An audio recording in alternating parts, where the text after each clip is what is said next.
Controle das finanças públicas federais. Esse é o tema de hoje do seu Agenda Econômica. Está aqui conosco o secretário do Tesouro Nacional, Arno Hugo Augustin Filho. Participa dessa entrevista o jornalista Beto Almeida.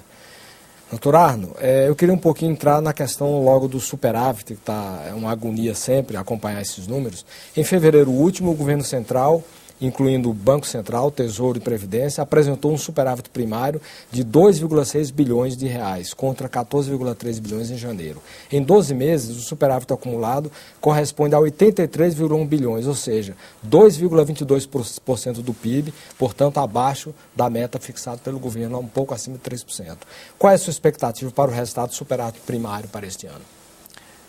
Primeiro, só uma correção. Na verdade, a meta para o governo central, que dos dados que são compatíveis com os que tu citou, ela é 2,15. Portanto, nós estamos acima da meta. Sim, mas no geral, no global... Não, mas aí também o superávit é maior, né? Então, nós estamos acima da meta. Claro. Como é que é feita a meta? A meta é composta por 3 áreas. A do governo central, dos estados e municípios e das estatais federais, que nós retiramos já a Petrobras, mas ela ainda há um controle e a meta é 0, ou seja, a meta é que as estatais não têm nem superávit nem déficit. Nós estamos em 12 meses com um superávit bom, nós estamos com um superávit levemente, inclusive no governo central, levemente acima da meta. Agora, o mais importante é a tendência. Ou seja, por exemplo, nós recentemente nós anunciamos o nosso superávit do mês de fevereiro. Ele foi de 2,6 bilhões. Em fevereiro do ano passado, o superávit tinha sido negativo, tinha sido déficit, tinha sido um déficit de 1 bilhão. Então, no mês de fevereiro desse ano, nós tivemos um superávit de 3,6 bilhões, melhor do que do ano passado. Em março do ano passado, nós tivemos um déficit primário de mais de 4 bilhões.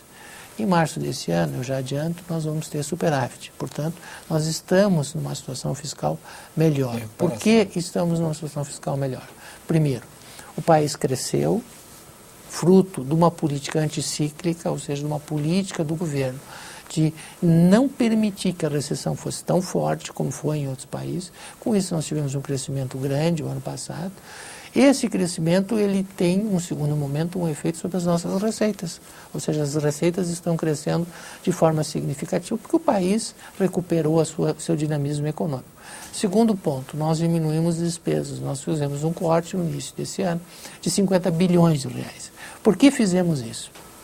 Com o objetivo de que o superávit pudesse ser alcançado, conforme a meta, e também olhando para o efeito econômico, ou seja, como o Brasil retomou um ritmo de crescimento forte, significativo, até um pouco superior do que seria desejável, o setor público não precisa mais ele empurrar o crescimento, ele pode agir de outra maneira, que é como estamos agindo agora, ou seja, ele atua de forma anticíclica.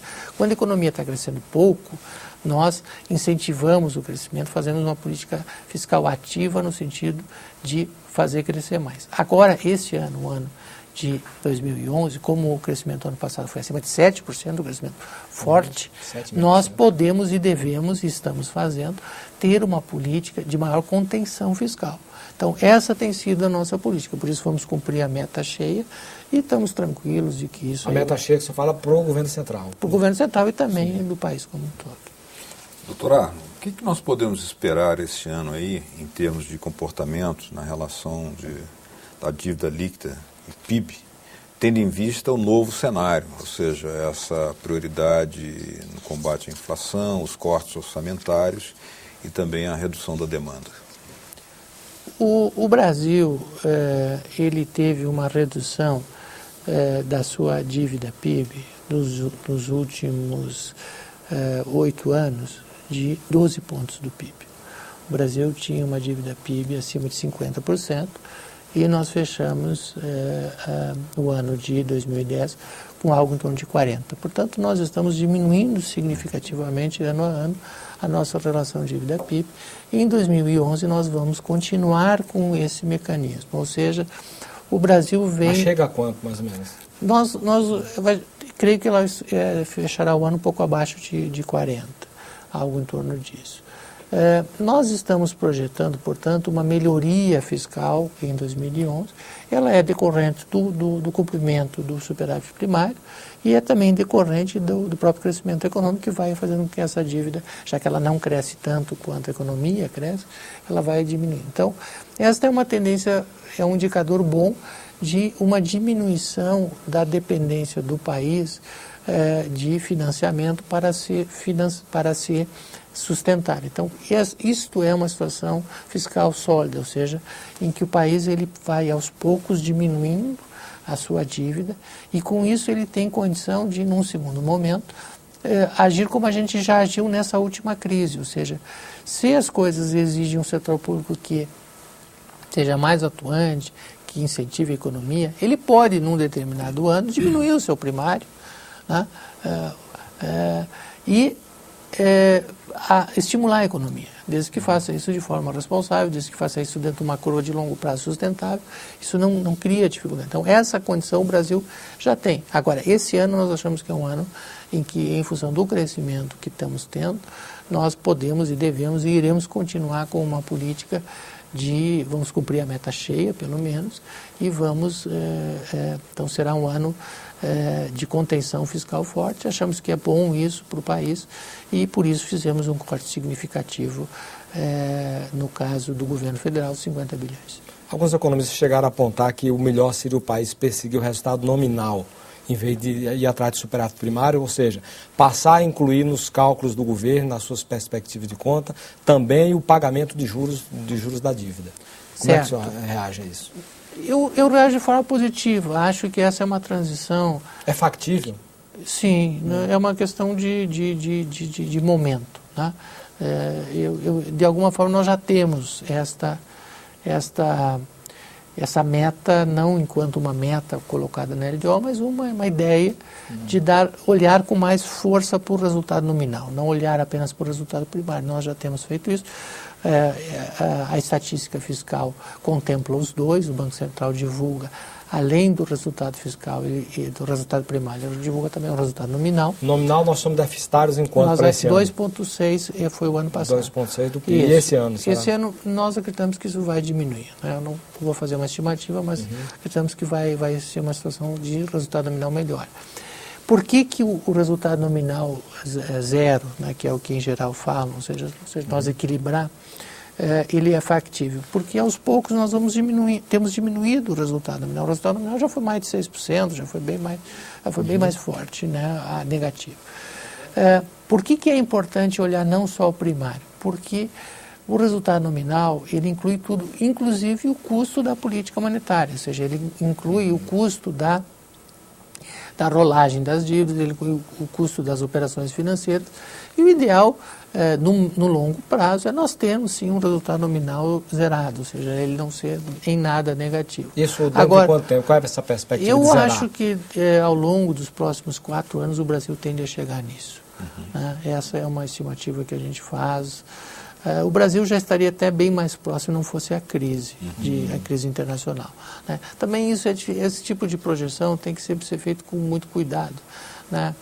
Porque isso depende muito das situações factuais, às vezes não só do Brasil. Então, bom, em 2008, antes da crise, nós não só fizemos a meta cheia do resultado primário, como nós ainda fizemos 0,5% a mais e poupamos isso no Fundo Soberano, porque essa era a tendência do país. Bom, aí veio uma crise grande, o país cresceu menos em 2009, né? Não cresceu praticamente em 2009, e isso gerou uma dificuldade do ponto de vista da evolução positiva das nossas variáveis. Então, aqui eu insisto que é factível, é uma tendência, e olhar não só o primário, mas também o nominal é bom, porque aumenta a transparência. A sociedade, ela precisa saber quanto o país gastou em política fiscal e ela precisa também saber o que custa a política monetária, o que custa a política de reserva, enfim, para que possa tomar a melhor decisão sobre qual a política que melhor contempla os interesses do país.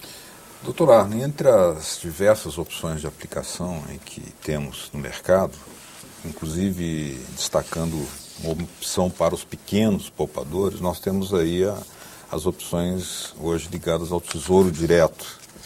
Quais são as modalidades de aplicação que o Tesouro oferece para os pequenos poupadores? O que já existe de experiência, de balanço que se possa fazer e até mesmo quais são os números que o senhor tem a apresentar em relação a esse desempenho? Eu agradeço bastante essa questão, porque para nós da Secretaria do Tesouro, vamos dizer assim, a menina dos olhos, uma coisa que a gente né, fica muito feliz ao poder comentar, é o Tesouro Direto. O que é o Tesouro Direto? Todos os cidadãos do Brasil, na nossa opinião, têm o mesmo direito que uma grande instituição financeira de comprar títulos da União, claro, evidentemente, a partir das suas disponibilidades. Por que isso? Porque o mercado, antes do Tesouro Direto, o mercado financeiro, os bancos, compareciam os leilões da Secretaria do Tesouro e, tinham as taxas de juros altas, que à época se praticavam, e a pessoa física, ela só podia ter títulos através do sistema financeiro. Então, criou-se o chamado Tesouro Direto, por isso que tem essa expressão, e ele, inclusive, é feito pela internet, ou seja, com a possibilidade ampla dos cidadãos de acessar a ele. O que se faz no Tesouro Direto?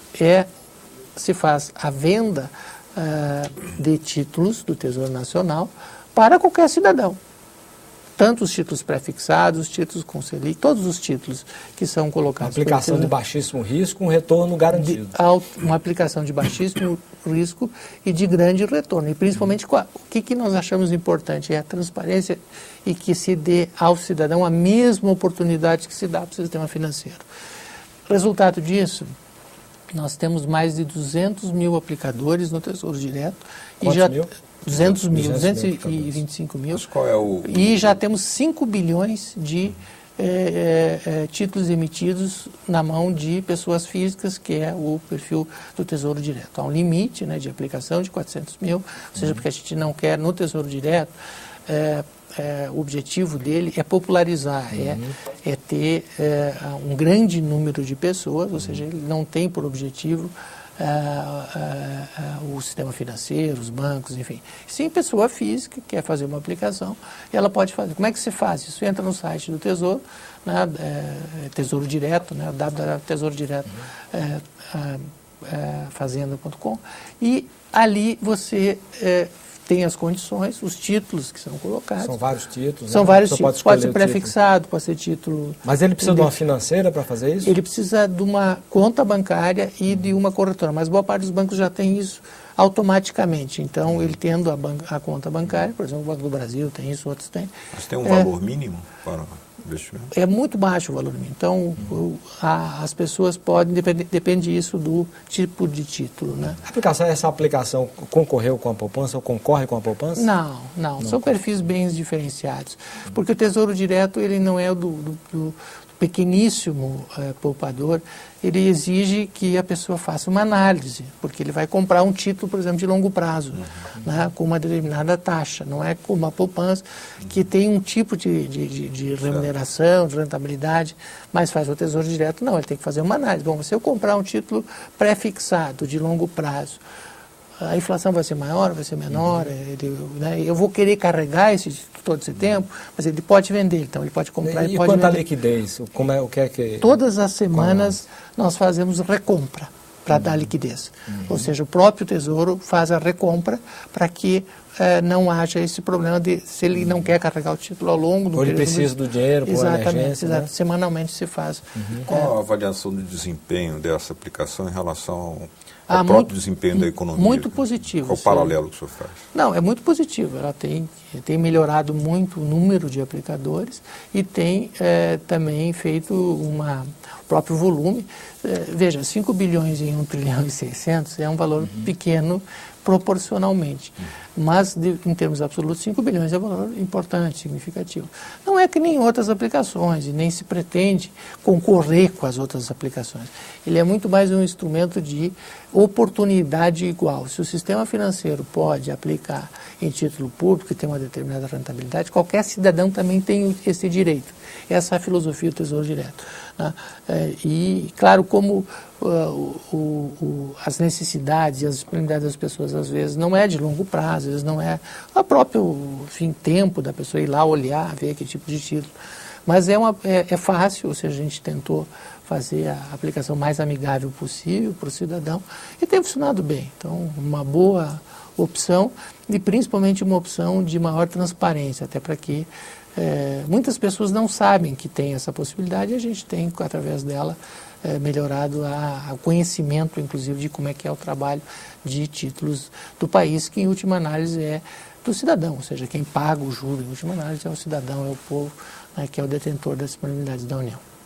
E o Agenda Econômica fica por aqui. Se você tiver críticas ou sugestões ao nosso programa, entre no nosso portal www.senado.gov.br/TV.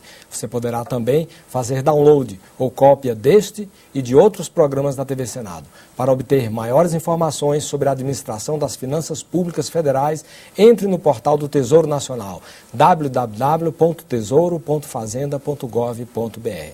Nós agradecemos a entrevista e as informações que nos foram prestadas pelo secretário do Tesouro Nacional, Arno Hugo Augustin Filho. Agradecemos também a participação do jornalista Beto Almeida. A você de casa que nos acompanhou, muitíssimo grato pela sua audiência. E até o próximo Agenda Econômica. Até lá.